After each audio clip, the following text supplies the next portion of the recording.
second convert didn't come all the way to Christian theism, but became very, very Christian complementary and Christian friendly.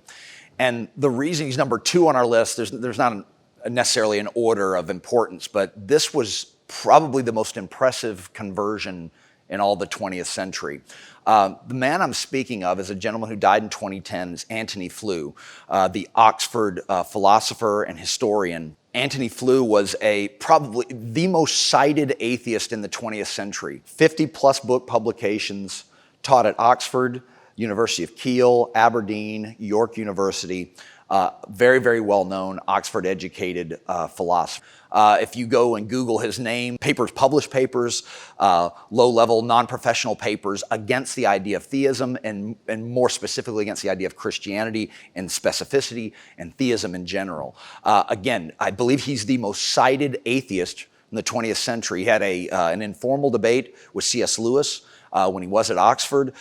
He debated a friend of mine, Gary Habermas, over the years, a couple of times on the resurrection, specifically on the resurrection and the data for the resurrection and the alleged historicity of the resurrection alleged from his perspective. Antony Flew ended up converting fairly recently and shaking the entire skeptical world. He was kicked out of the Free Thought Club because his free thought brought him to theism, or at least we'll call it deism. He became a deist. But Flew converted primarily for 3 reasons, general reasons. 1 was the fine-tuning argument. 2 was the cosmological argument, the beginning of the universe argumentation. And then cell complexity was something he said just stripped his naturalism of all of its potency and power. And this is a gentleman who argued at a very, very high level for a very, very long time for atheism, or a very, very strong rationalist stripe of naturalism. And he said that he thought a lot of his very, very famous 20th century atheist friends, A.J. Ayer, Bertrand Russell, if confronted with this level of data, would very clearly have at least considered converting out of their naturalism. He's all about following the evidence where it led him. He didn't go all the way to Christianity, but he ended up saying things later in life when the skeptics came back and attacked him. The skeptics said, well, he's afraid of hell. And he said, I don't even believe in heaven and hell yet.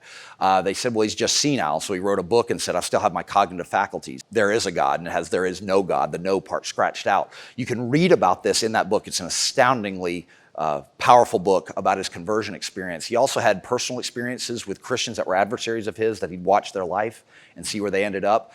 But again, Antony Flew, a heavy, heavy, heavy hitter in the atheistic community, handled arguments and things like that, didn't get all the way to Christianity, but would be called a strong deist in his life, resisted being co-opted by any group. But he makes our list predominantly because it was such a shocking, shocking turn, and he said it was based on the evidence in front of him and following the evidence where it led him. So Antony Flew, leading to even Christian-friendly quotes like this: when it comes to the evidence for the resurrection, it exceeds all of the religious claims to miracle in quantity and quality.